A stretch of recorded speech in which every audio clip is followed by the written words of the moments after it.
Hi, my name's Christy Carter, and I thought I'd make a short video to share the short history of my board designs, which I call GodSpeed Boards. Growing up, my dad surfed and my mom was a sun worshiper, so we always lived by the beach and the waves. I've been a surfer my whole life. After high school and a couple years of college, I worked on a sailboat as first mate, and we ended up in Indonesia in 1997. Towards the end of my 2 years on the boat, I surfed Kandui left for the first time, and it was like heroin in my veins. I quit my job on the boat, and in 1998 I permanently moved back there to start the first surf resort, which I called Wave Park. After years of surfing thrusters, I grew really curious about other styles of boards and surfing. When he was my age living in San Diego, my dad had shaped his own twin fins, and here I was sharing waves in Mentawai with twin fin riders like Dave Rastovich and Donovan Frankenreiter. My breakthrough was in 2009, watching Martin Potter thread through rifles the same day as Kelly and Andy for Fly in the Champagne sessions. Martin's lines weaving through the circus were really inspiring, and I committed myself to at least 1 year in Mentawai of trying to figure out what he was up to on that board. My shaper was Shane Stoneman from California, who had stoked me out for years with great boards, and when I mentioned my desire to test twin fins, he sent me a Steve List-looking fish, like something my dad would have been riding. I decided I was going to spend the entire season surfing that one board. One thing you have to know about me: if somebody said, "Christy, for this session you can either rip real hard or you can learn something new," I'll take the something new every time. Another way to say this is I like to fall off. But if I've learned something as I'm doing donuts, I'm still stoked. I've been surfing twin fins ever since, going on 15 years now. For almost a decade, Shane and I worked on a bunch of different designs, and it was a great run.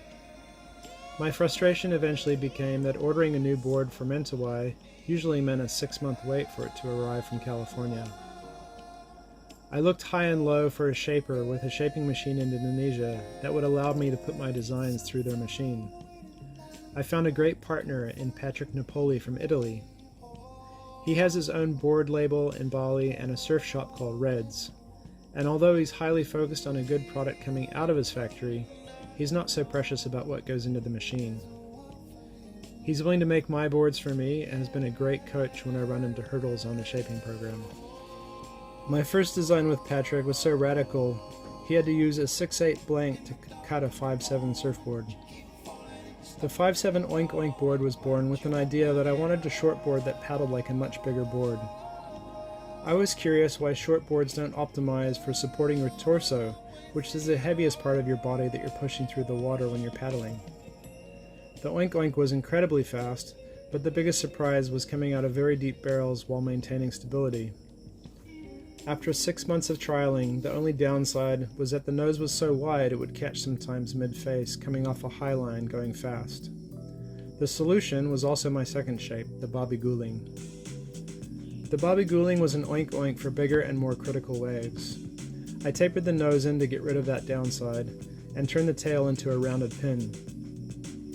I didn't want to lose volume, so I added thickness. To get more drive and hold on the bigger waves while going faster, I moved the fins back. They're so far back that the roving on the glass ends is one with a hard edge on the rail. Shortly after the Bobby Guling was born, I broke my Shane Stoneman step-up and needed a new board for 1 to 2 times overhead. The 6/1 double-hip twin pin was born and became such a reliable board in my quiver. Years of testing that board really gave me a boost of confidence that my designs were compatible with waves in Mentawai. The double-hip twin pin led to a 6/6 version called the Twin Pin Gun, without hips and a proper pintail for even bigger waves. I realized pretty quickly that I could go bankrupt designing and trying new surfboards, so I made a rule that I could only make a new board if I broke one or gave one away. It was a good thing I had a few old thrusters and quads I could give away. My quiver was good for about 5 years with these 4 boards, trying to push the limits with each, doing donuts and learning lots. I broke the 6/6, the 6/1, and eventually during COVID, the Oink Oink passed as well.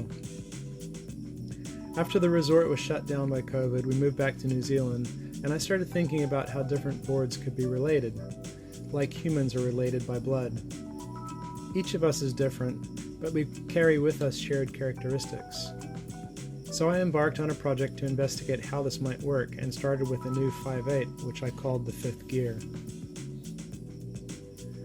After the 5/8 fifth gear worked so well, I replaced my broken 6/1 with a 6/2 version of the fifth gear and renamed it the Bunny Tail.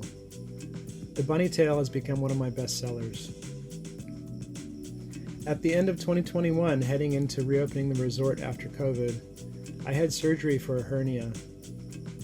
I knew that if I wasn't careful with my surfing, I could re-injure myself, so I purposely made a 610 behemoth board that was almost 48 liters. The idea was to slow myself down, take hard turns out of the equation, and basically force myself to cruise until I was fit again. But when Patrick sent me the photo of the finished board, I thought, oh my god, that's a giant gun, that's not slowing me down. Painted yellow and red, it reminded me of childhood school buses, and it was certainly big enough to drive a few kids around. I've been really surprised with this board, and when the waves get fast, heavy, thick, and even a little bumpy, the school bus provides a real stable platform to push on through. I replaced the broken 6.6 twin-pin gun with a 6.7 and tried a completely different concept that has become a new favorite, the Taiwan. Completely reliable in overhead surf, the only surprising thing about the Taiwan was how fun it is in small waves. I've started taking it out in clean small surf when I'm feeling lazy and want to paddle around easy and catch lots of waves. My basic design philosophy for this project is that I'll always prioritize speed. Design is all about compromise, and if there is a compromise to be made here, it will not be on the speed side of the equation. I want my boards to catch waves easily and go really fast. Everything else is secondary. Through all of this R&D, I've started selling a few boards. In 2024, I sold 14 boards, all made by Patrick's factory. It's a super fun project and I love getting feedback from friends. Since inception, GodSpeed have been in shaping bays through Peru, Brazil, Hawaii, California, New Zealand, Portugal, South Africa, and here in Indonesia. Another philosophy of mine is that we all stand on the shoulders of the legends that came before us. Our lives are so transitory, and to think that we've been doing something new or special is simply not true. It's all been done before, but we have such a limited perspective we can't see that. I'm happy to send my files and designs to anybody who wants them, anytime, anywhere. I don't do custom boards, and I don't compromise on any part of my designs. I only share what I've tested myself, and if I haven't seen you surf, don't ask me for advice. All my boards are twin fins, and all my fins are glassed in. If all that sounds good to you and you have a shaper with a machine, or if you're coming to Indonesia, let me know what you're after and I'll see if there's anything in my files with your name on it. Thanks for watching. She knows she has it going on. Been eating fruit from different owners. Gotta respect what she is moving from. You didn't know that she just